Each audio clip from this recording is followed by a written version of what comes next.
We continue to follow breaking news this morning coming out of Kearns, where there has been a very large structure fire. It's been burning all morning long. Yeah, so we're going to go right out to Fox 13's Scott McCain, who is telling us now that an officer has actually been hit out there at the scene. Good morning, Scott.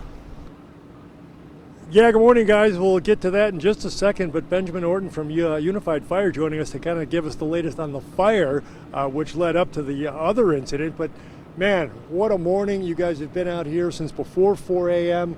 The good news is the flames are out now. It looks like hot spots being doused, and now then the investigation.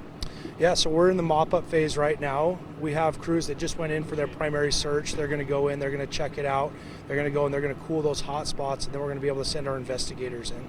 You had a drone up earlier, and it looks like it was infrared. You were able to kind of direct your crews as to where maybe some of these last hot spots are. Is that accurate? We were. Our battalion chief asked for the drone to fly, and so we were able to get it up and show him exactly where the heat was remaining in the structure, and he was able to send the crews directly to that spot. Any idea yet? I know it's super early, it's still smoldering, but any idea how this started? Middle of the morning here in this quiet little strip mall? It's way too early to tell. Our investigators, they're going to be going in shortly. I'm being told that they are going to start looking outside, that it may have started outside and gone into the eaves of the building, but it's way too early to give a definitive answer on that. And I guess if there's any good news, it was so early that really no one here, no one inside, no injuries, and your guys are all okay. Probably a few of them had to be transferred in and out, though, due to the extremely frigid temperatures. It is cold out here. You know, we wear these bunkers, and they keep us warm in the cold, and they keep us cool in the warmth. And so we have a team here that helps us rehab.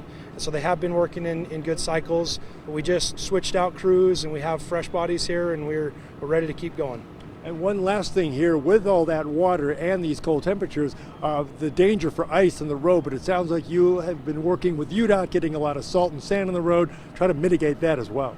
It is slick out here. You know, when we're pumping this much water to fight the fire, the water's going to run off, it's going to pool, and even the mist. It might not look icy, but it is very, very slick out here. So we have got in touch with UDOT. They've sent some salt trucks out, and we are getting those slick conditions under control. All right, Benjamin Orton, Unified Fire, thank you so much for joining us live. And guys, if we can here, if Mike can maybe just switch right around here, we'll get back to the other incident.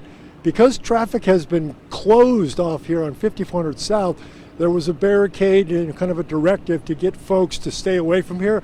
We were just told moments ago that a unified police officer who was helping with that traffic issue was hit by a driver and actually had to be transported to a local hospital. We're awaiting some additional details.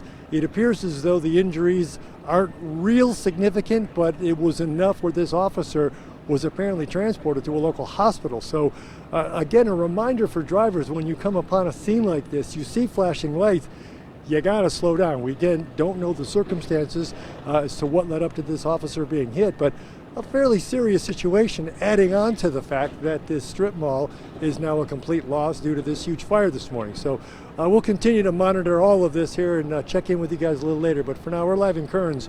Scott McCain, Fox 13 News, Utah.